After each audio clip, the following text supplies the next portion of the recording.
What's up, everybody? I hope you are doing well today on this early Friday evening. My name is Raphael Garcia, as always, and this is Let's Talk Wrestling Podcast, episode 48. Today is February 28th, and it is an early morning for me as I am covering professional wrestling. I did get to do it earlier during the week, and I'm actually kind of glad I did because a lot happened today that is going to spark my conversation for you this morning on this episode or whenever you listen to our content. But first and foremost, as always, thank you for taking the time to check out this podcast and everything that MMA Ratings has to offer. You can always catch all of our written content over at MMAratings.net.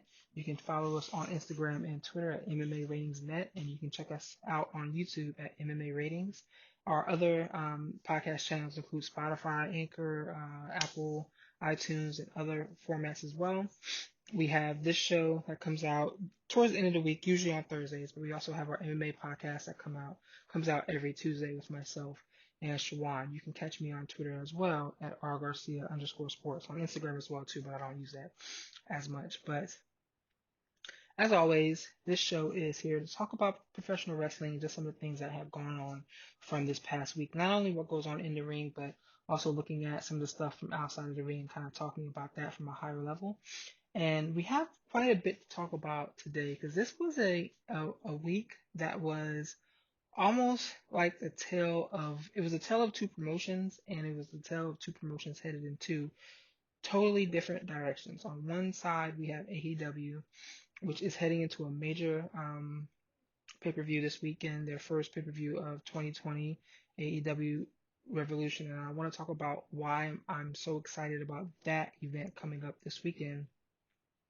But on the other side of that, you have WWE, which is coming off of their, I think this is like their fourth Saudi Arabia show, which was today. But it's not only that, but it's looking at their booking over the last few weeks that there's almost no other way to describe it other than laziness. So I want to talk about both sides of those conversations and just kind of break that down as to why it's so interesting that we have two promotions headed in two totally different directions. So first and foremost, I want to jump into AEW Dynamite, which was this past Wednesday, and this was the go home show for Revolution, which is Saturday. You can catch it on Fight.com and the BR Live platform as well, and I think some other outlets too. I'm not quite sure. I haven't really looked, but this go home show was exceptional and it was a lot of fun.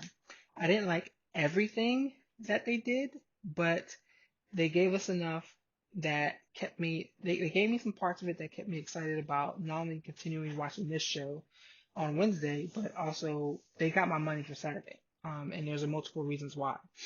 I didn't like everything the show did, and some stuff, made me flip the channel back to NXT which was on at the same time. We're gonna talk about NXT as well too. But as a go home show, this gave me everything that it should have in a go home show to get you excited about the pay-per-view coming up that weekend. Will that excitement translate into buys for everyone?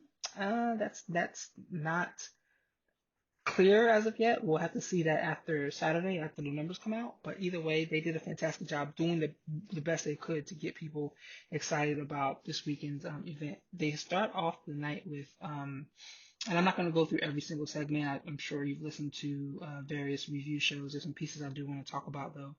But they started out with the Iron Man match between Pac and Kenny Omega. And this right here is what gets people excited about wrestling. This match is why people watch professional wrestling. It's a big part of it, at least, because they gave you everything they could over, I think it was like 35 minutes. They went to a time limit draw, and then they had to do a sudden death moment. Omega got the win, but this is easily a match of the year candidate right now for me. It was Tyler Bate and Jordan Devlin earlier in the year, but this has supplanted that in my opinion. And they gave it to us on free television. That's the big part. They're not behind the network, not behind some $60 fee or something like that. This could have been a main event match for a title anywhere in any promotion in the world, and everyone would have been okay with it. But they gave it to us for free at 8 p.m. on a Wednesday.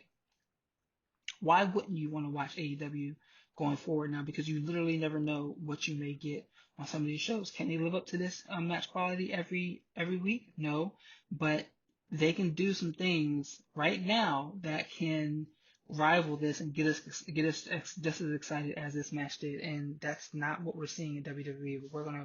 I'm not gonna trash WWE during these initial segments. We're gonna talk about them later, but this match was ridiculous from start to finish.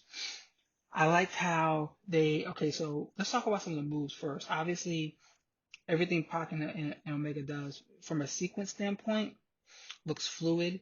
It looks almost as if they they know each other so well that it's timed perfectly. You don't see too many glitches in anything. They had some great high spots there with the shooting star press through the table. That fucking looked like it sucked. The brain buster off the top rope was bananas. The power bomb off the top rope, even though Pac clipped his leg on the rope doing the roll through, everything looked fantastic. I wouldn't have changed one thing about this match. But the thing that got me the most was when Pac was getting frustrated that he couldn't finish Omega before the first fall. He hits him with the chair with two nasty looking chair shots. It wasn't like the overhead sledgehammer type shots. It was like at the pointed end of like the pointed shots to the back of the head. Puts him out. He takes the DQ, and now the announce team kind of missed it initially, but they went back to it and letting us know that he's the first guy to get disqualified in AEW. And if you think about some of the ridiculous shit you've seen on their shows since October, it's still amazing that no one's gotten DQ'd. But he's the first person to get disqualified in AEW. Then he uses that to go right into the Red Arrow to tie it up 1-1. What like that right there is fantastic. And as many Iron Man matches I've seen over the years, and with my love for professional wrestling, I can never think of a time when I've seen that before. That was something else that was pretty interesting to me. It didn't work out in the interim, obviously because of booking, but that makes him look like an educated heel that is willing to do what's necessary to get the win, but he's not going to make himself look stupid along the way. And that's what's key, because other promotions like to make their wrestlers look stupid along the way, heel and face. Pac doesn't look stupid. He looks like a calculated man that's out there to hurt people, and he damn near did that with Omega. And then they also got over so many different storylines with this match as well. Why were the Young Bucks out there with them? Yeah, they're still being booked as Omega's friends, because they're the elite. But why were they out there with them when they have a tag team title match this coming Saturday? Where was Paige? He wasn't out there at all. Even when Omega's getting himself slaughtered out there, he didn't come check on his partner in any way, shape, or form. And I expect that to play into Saturday's main event, or excuse me, Saturday's match. Then after it's all over, it's all said and done, we have Tony Schiavone was it Tony Schiavone or Jim Ross? I think it was Tony Schiavone interviewing Pac, giving him all types of shade, which leads to Orange Cassidy coming out and getting his ass kicked. Like those stomps that Pac was hitting him with are like the biggest fuck you stomps I've ever seen in the history of ever, and I loved every moment of it. This leads to a match with Pac and Cassidy, and we're going to talk about that in a minute during our preview of this Saturday's pay-per-view. But what can't you like about this? This is going to be Cassidy's first match in AEW, and the crowd is already hyped to explode for that moment. But we're going to talk about that in a second. Either way, this match delivered in every aspect of professional wrestling. And if you do not do anything else from the month of February when it comes to pro wrestling, if you don't see any other matches, see this match. NXT gave us some fantastic matches at TakeOver, some great matches. I think this was better than every single one of them. Hands down. Hands down. And that is saying a lot. Watch this match, watch it twice, watch it 3 times, and then you'll see why people love Omega the way they do. I am a big Pac fan. I'm a big fan of his. And every time I see him on TV, I have to always say, I always tweet it out, WWE let this guy walk for nothing. And look at what he's out there doing now. Amazing stuff. So I'm not, like I said, I'm not going to go over every single part of it. I want to talk about the pieces that stood out the most to me, and then I want to hit on some of the stuff I didn't like. But the women's four-way, this was a good match. It wasn't great. My gripe was that this was the only women's segment on the show. When this weekend you have a women's title match with Nyla Rose and Chris Statlander, but neither one of them were on the show. Now I think Chris Statlander was sick with the flu.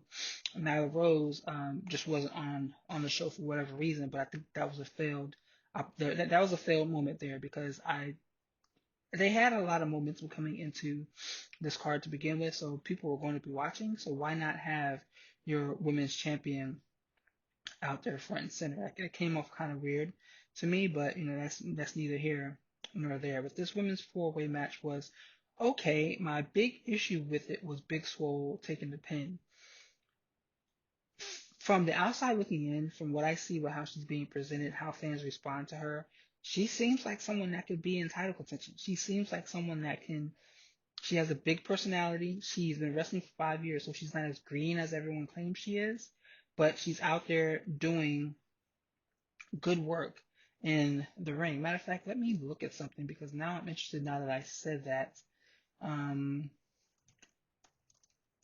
Let me see something because she's been wrestling just as long as Britt Baker, and Britt Baker's already being elevated. Like she's the, I think she's going to have the title at some point in time this year. But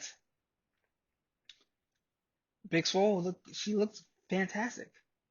She looked fantastic, and I liked what she presented. I like Shayna as well. Hikaru Shida, love her too. I don't understand though why Swole had to take that L. Sheeta is always, oh excuse me, she's already, I think she's ranked number 3 in the women's division, so she's already made per se. She's already over. Shayna, I'm not sure where she's ranked in the AEW's rankings, but she could have taken that L. I don't even know the fourth woman's name, and I feel like she was placed there more for like a comedy Joshi act. She could have taken that pin as well too. I don't think Big Swole had to take that loss, and that is kind of I struggle with that right now because my main struggle with AEW is they have zero African American stars. Zero. They had Scorpio Sky when he was a tag team champion. He had that match with Chris Jericho, but since then he's marred in this Dark Order storyline, which I think is fucking stupid. So he's marred in that. They had Private Party who looked like they were surging. I haven't seen them on TV for a minute. I don't know if they've been on AEW Dark, but they're not in title contention. They don't have any African American male um, single stars, so there's that. And the women, Big Swole is the only one. Nyla Rose is biracial, so she's a champion. So let's count her as well too.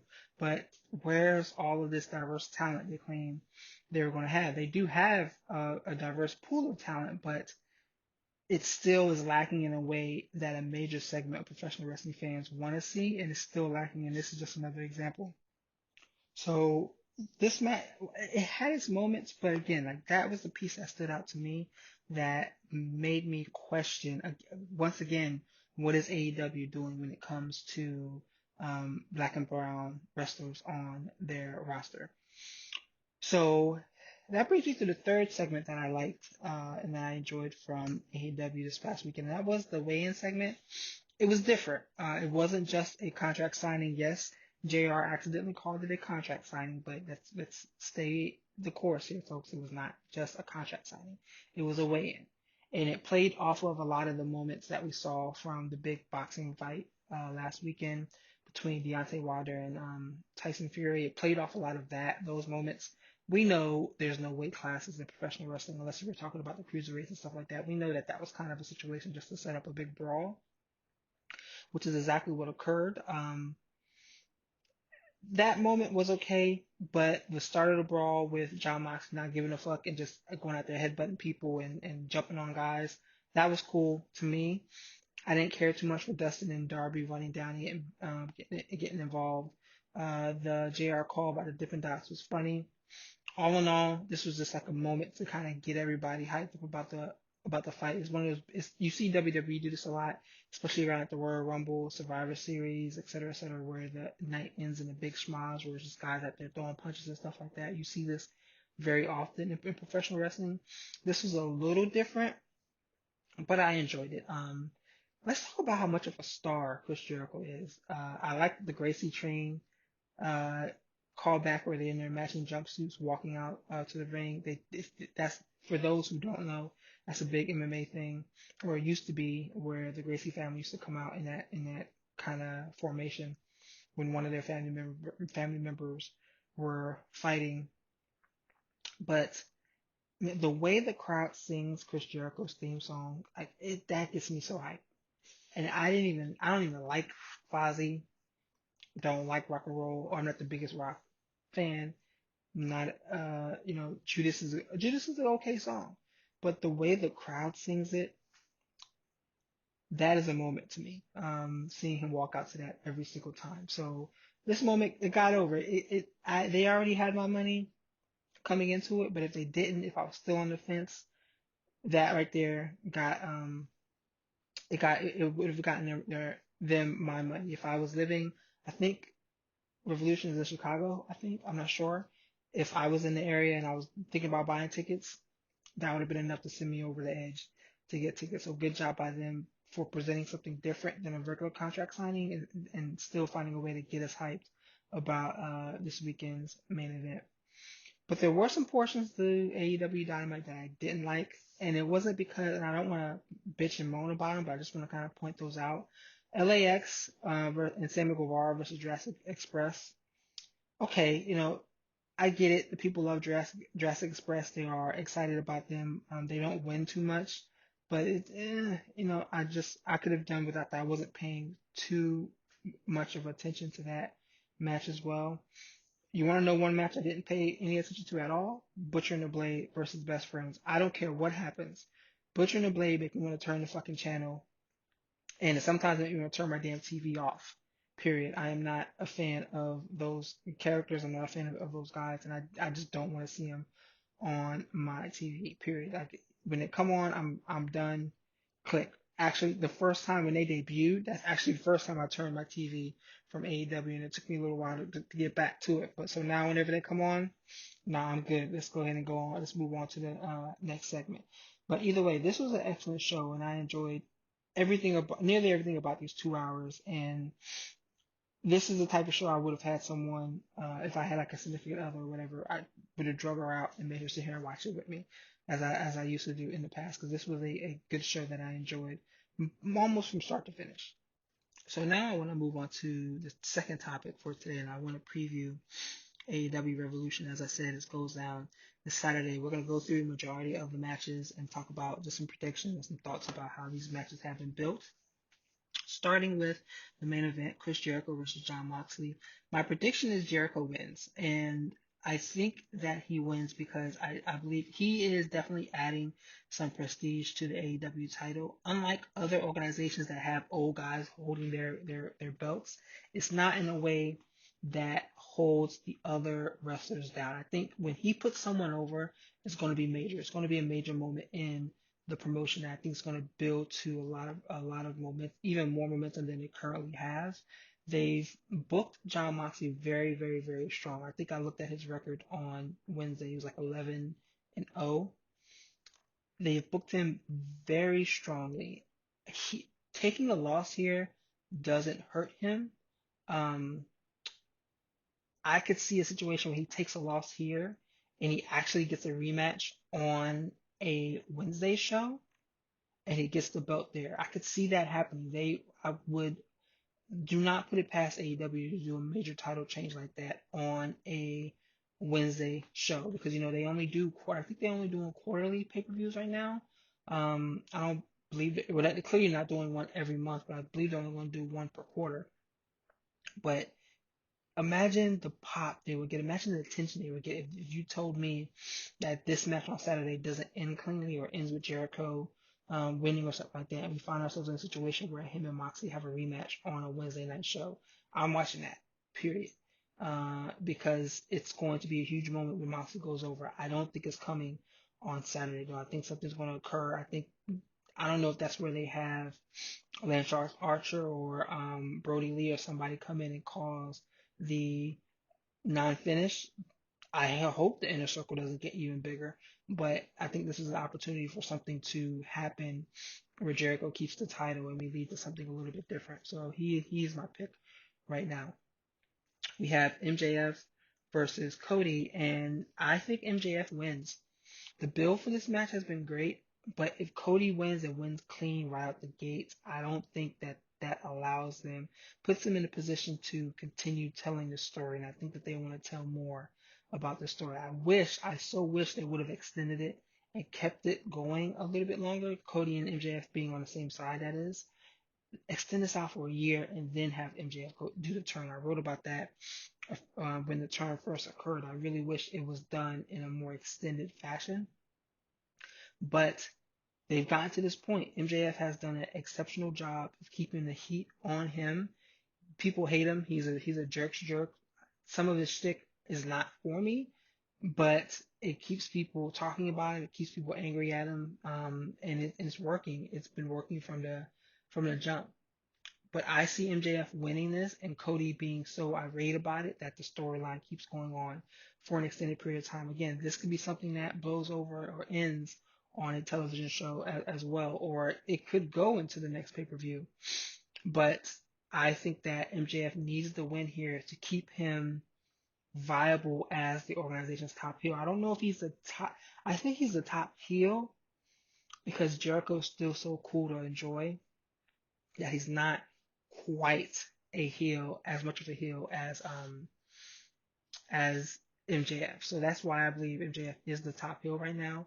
But this is something big that can lead to a pretty fantastic moment across the board. But I don't think that Cody is going to win. I think that he's going to take the L. Maybe Wardlow gets involved. Maybe Brandy turns.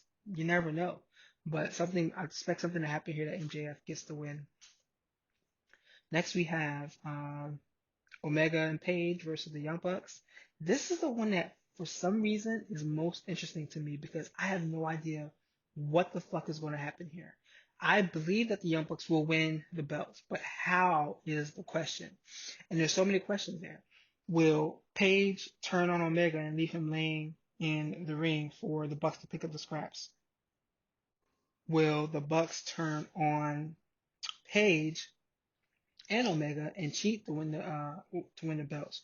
Will Omega turn on Page and he and the Bucks leave Page lane? Like there's so many different ways this can go. I just gave you three of them. That makes this interesting to me. If you watch the segment on Wednesday, you can clearly see where they're trying to draw the lines. That the Bucks are fed up with Page and his drinking problem, and Page is frustrated with the Bucks. He doesn't want to be cool with them anymore, and Omega's stuck in the middle. I think that they can turn Omega here, make him into a heel that helps Page get over the way they originally wanted Page to get over. He's already people are already hyped on him, and while that alcohol angle is still kind of to me, depending on the way it could go, they have done a good job of revitalizing him into an interesting character. Because 2 months ago, I didn't give a fuck about Adam Page. He isn't someone that would make me buy tickets to AEW, but now when he is in the ring, I would pay attention because it's a different storyline that has so many different opportunities to do something different that makes it interesting to me. I think the Bucks are going to win. The Bucks are going to take the belts, but I think I'm hedging my bet right now on Omega actually turning on Page rather than the Bucks to be the main ones turning. I think they drop the titles because Omega gets fed up with Page, gets fed up with him messing up, and that's the way that's going to go down. This is still going to be a fun match, though. I think it's going to be amazing. This week it was Pac and Omega giving us the opener that stole the show. Last week it was Page and Omega versus the Lucha Brothers. So you see a trend here, right? They're going to go all out, and it's going to be fun to watch, and I can't wait to see it. Jake Hager versus Dustin Runnels. I don't give a fuck about this match. That's all I want to say. Darby Allin versus Sammy Guevara. I'm not too interested in this match either, but I think this is one that people are calling for to be the show stealer, which is possible. Sammy Guevara is good. Darby Allin is kind of growing on me.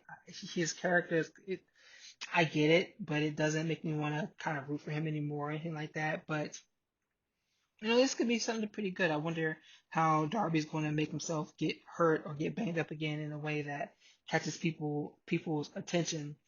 But it's it's a good feeder match. Nyla Rose versus Chris Statlander.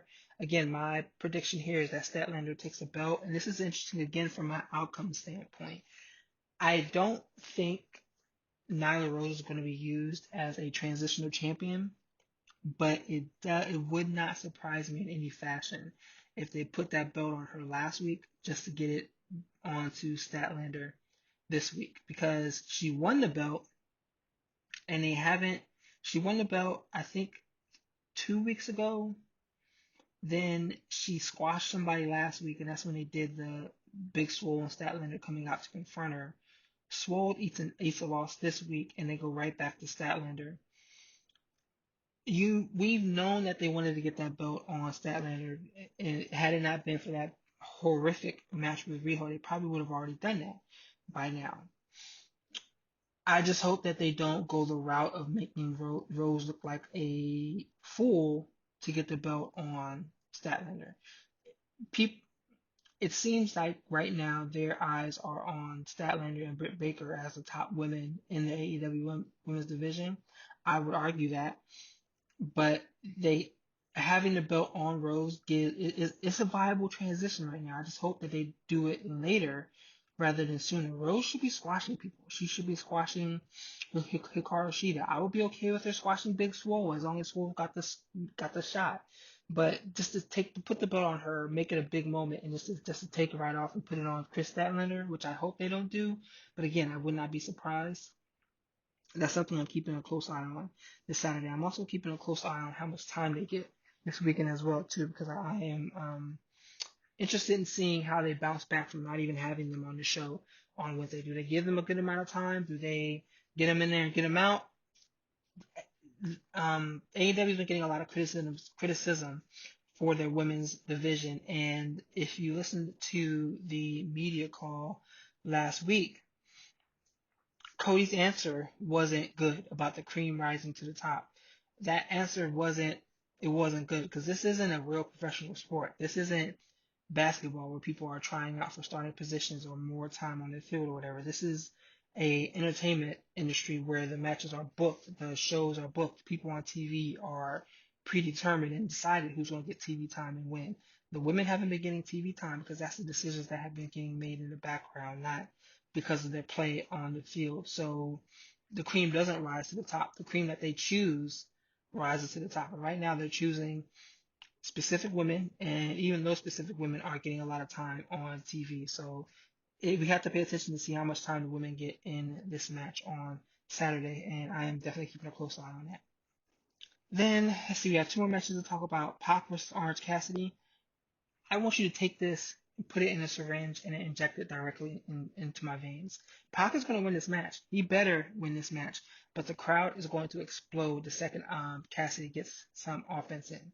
He can go. He's not a bad wrestler. He shouldn't beat Pac. Pac should be someone who's like in the title picture at all times, someone who's a threat. He should be a mid-card champion. But this is going to be big, and I can't wait for this match. I can't wait for people to get excited for Orange Cassidy. I'm excited for Orange Cassidy, but Pac should beat the shit out of him. I'm talking like ruthless aggression style, stomping on him again and just beat the hell out of him. And I do think he's going to get the win. But again, I'm probably most excited for this match on Saturday. That leaves us with SCU versus the Dark Order. As I said earlier, I don't care about this angle. I don't care about this match. I want to see Scorpio Sky just because he's he's our only hope on that roster right now, and I want to see what he's going to do. But this Dark Order shit, this isn't for me. Their Exalted Leader or the Exalted One, whatever his name is going to be, is supposed to be getting revealed. Matt Hardy's contract with the WWE is up at midnight. On the 29th, so he would be able to appear for AEW starting March 1st. So there's really no way that he can be on this show from a time zone standpoint. But at this point, I really don't care. I want to see SCU, I want to see Scorpio Sky, but I don't give two shits about this Dark Order stuff. So it is what it is. But as I said, I am really excited about AEW Revolution. I can't wait for the show on Saturday. So, I mean, it's a Saturday evening, and I'm going to be spending my time inside watching professional wrestling rather than being out. And that's saying a lot. It might be a little bit harder to make that happen during the summer, but right now with the weather the way it is, it's not so great. Coronavirus running wild. I'm going to be at home watching professional wrestling, and I hope that this show lives up to all the billing that we've seen over the last couple months, especially the last 2 weeks. So that brings me into my third and final segment for today. And I want to talk about WWE and just some of the disappointment they've been giving us in the last few weeks. They've had some high points because I will say Monday Night Raw has been good. I've been making it a point to see it for the last like 5 weeks or so, 5 or 6 weeks. Actually, no, let me take that back. I watch Raw pretty consistently. SmackDown is the one that I stopped watching, but Raw's been good the last few weeks, and NXT was good.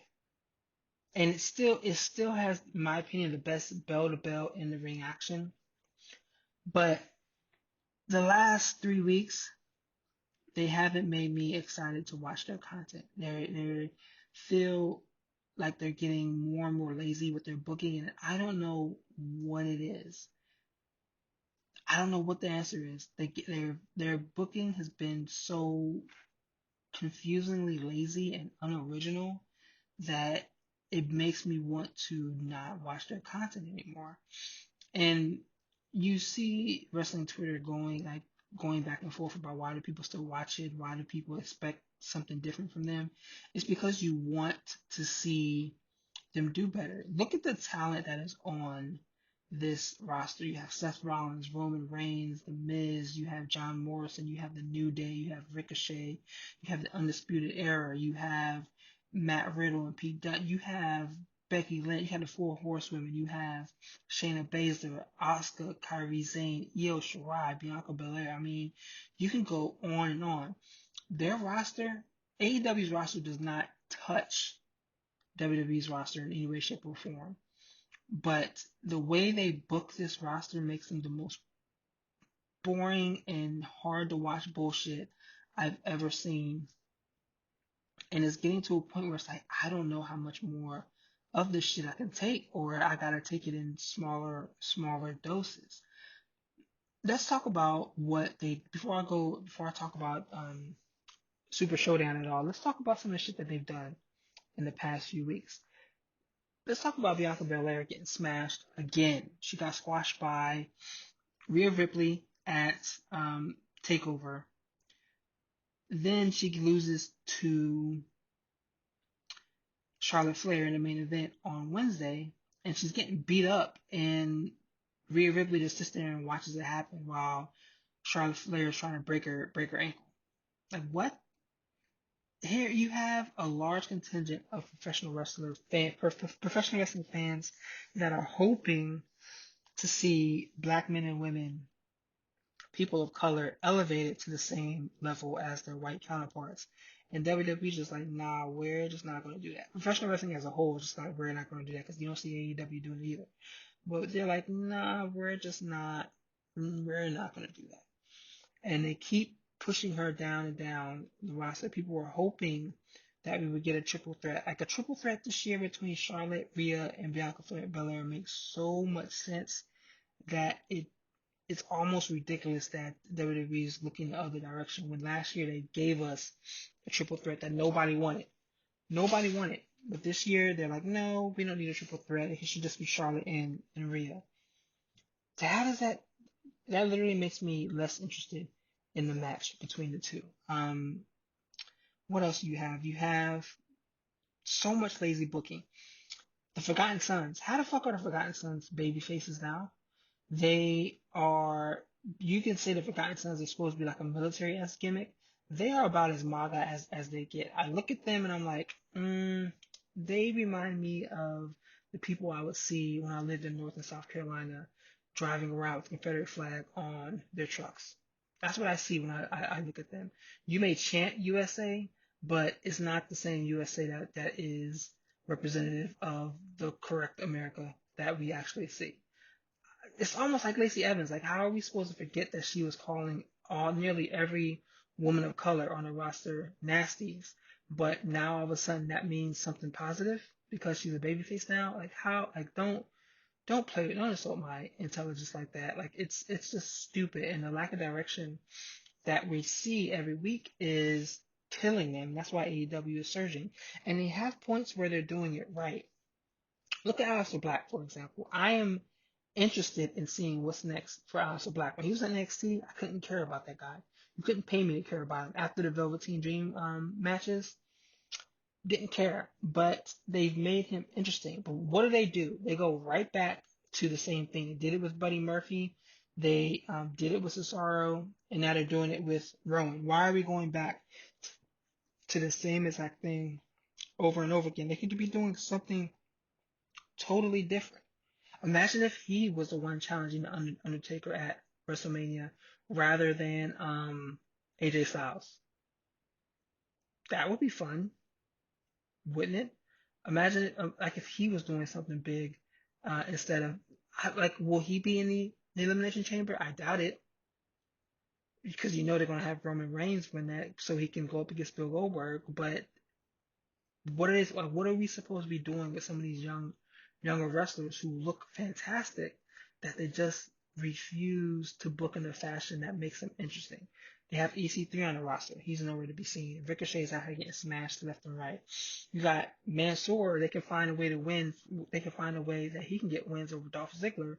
But the New Day are losing left and right. Angel Garza and Humberto Carrillo. They could be doing something awesome with that group as a tag team.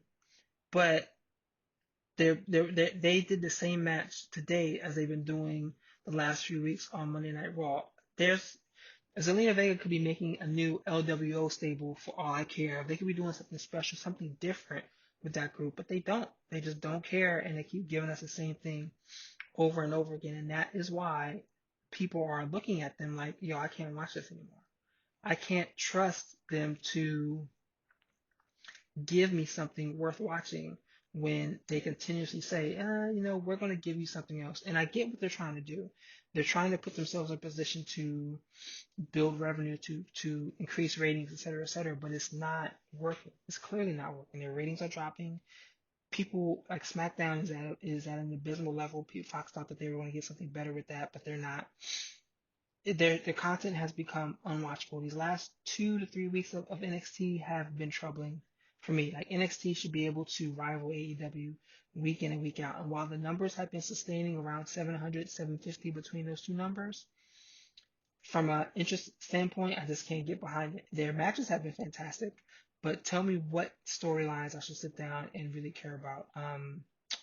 Yeah, I will wait on that. And then they gave us Super ShowDown today, where, yeah, you can only really sigh and just be like, okay. You have Bill Goldberg defeating The Fiend. Bill Goldberg is 53 years old, and he looks like he's in pain every time he tries to move.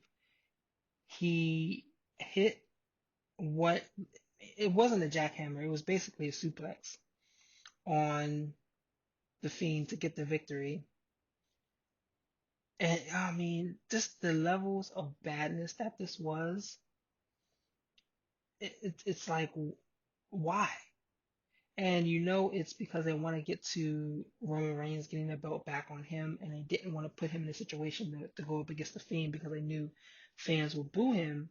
So they're putting him up against Goldberg, and knowing that I mean, that doesn't make me excited. I don't care for that match. This literally may be the first WrestleMania that I skip. Instead of sitting here watching 6 hours of wrestling on that Sunday, I may just not. There's a lot of video games coming out around that time. I might just play that shit. And I wanted to go to Tampa because I wanted to go to Bloodsport. I wanted to go to For the Culture with the intention of skipping WrestleMania. Now I'm at a point where I may just not watch it. And it's matches, decisions like this that make me not want to watch it. And the WWE is trying to move their pay-per-views onto another platform such as ESPN to make people have to purchase them. A match between Goldberg and Roman Reigns doesn't make me want to purchase that. A match between The Undertaker and AJ Styles doesn't make me want to purchase that. Like, it makes me want to do the exact opposite. It makes me want to do the exact opposite. Drew versus Brock, I want to see that, but that's one match out of what, the 10, the 13 they'll have on the card. Then you also had Brock Lesnar smashing Ricochet. The match was 90 seconds. I think someone timed it out to be between 120 and 128. Or, excuse me, a minute and 20 seconds or a minute and 28 seconds. And I get it. You want Brock Lesnar to continue to look like a monster. I get it. I understand. He is a monster. He's Brock freaking Lesnar. AJ Styles, Finn Balor, Daniel Bryan, Roman, Seth Rollins. They all gotten a lot of offense. Some of them have beaten, Seth beat Brock twice. Goldberg has beaten Brock. The only two people who didn't get any offense in, Kofi Kingston and Ricochet. Ricochet's biracial. I think his mom is white. Kofi Kingston is African from Ghana. I can only make one. It's clear to me. Some people they see at a certain level, and others they don't. But they make it so clear what boxes they're putting you in. And this is why I am actually writing a piece right now about whether or not professional wrestling has failed African Americans and Black people during Black History Month, because there's nothing to be excited about right now to watch wrestlers that look like me, that look like us in the WWE ring or professional wrestling ring, period. I think I saw a tweet somewhere about how African Americans are 1 in 7, or Black wrestlers are 1 in 7 across uh, WWE matches on pay-per-view this month. Or, yes, this month in February. Naomi lost to Bayley. I mean, Bayley is a person of color, so you're not gonna get mad about that. I can't remember if she's Puerto Rican or Mexican, so you're not gonna get too mad about that. But they continue to make Bayley look foolish out there as well too. So what are we doing? What are we really doing here? This is just not making it interesting to me. And WWE, I'm being clear, like, they're missing out two things. They're missing out on a huge contingent of professional wrestling fans that are looking to find someone who looks like them that is out there excelling. People want to see Sasha. People want to see Bianca Belair. People want to see the New Day doing well. Ricochet. R-Truth. People want to see him doing well too. Keith Lee. But WWE is like, no, we're not going to give you that. And you can't tell me that some of these individuals can't be stars. Sasha Banks just filmed episodes for The Mandalorian. That's probably one of the biggest shows that came out last year from a streaming standpoint. She's enough of a star to be featured there, but WWE can't feature her in their own content. And you can say, oh, well, she's hurt. Yeah, okay, cool. How did WWE book Alexa Bliss when she was hurt? She was a GM of Raw. She has her own multiple segments. She hosted WrestleMania. So she gets those segments, but Sasha Banks is clearly the bigger star of the two. There's just so much about this that just doesn't pass the smell test. And the second piece of this is that WWE's in trouble when it comes to this type of stuff. And when it comes to their overall direction, people keep talking about that show in 2018 where they said they're going to give the fans what they want, and they've done the exact opposite. They've given it to us in flashes, a match here, a match there, a title run there, a title run here. But overall, it seems this is Vince McMahon, the man behind the madness. He's making business decisions that just aren't working, and I don't know what they're going to do while he's around. It's almost as if he's trying to purposely sabotage the organization before he passes on. Is that the case? Of course not. He wants to win. He wants to win, but the decisions he's making right now aren't aren't getting it done. And you know that it's probably killing Triple H right now just to sit and watch. But who boy, this isn't good. This week hasn't been good for WWE. They have Elimination Chamber coming up in 9 days. Let me see what that card looks like. WWE Elimination Chamber. They have, oh, wow, it's only been around for 10 years. So, okay. The only Elimination Chamber match they have announced right now is the women's, the Raw Women's Elimination Chamber match that Shayna Baszler's clearly going to win. Like, why the fuck is Sarah Logan even in this goddamn match? She hasn't won a match in what, months? But that's neither here nor there. Why, heck. Who boy, this isn't good. This isn't good at all. This event is scheduled for, let me see. The event is scheduled for March 8th. So that's not this Sunday, it's the following Sunday. But hey, we're supposed to be excited about it, right? Either way, it is what it is.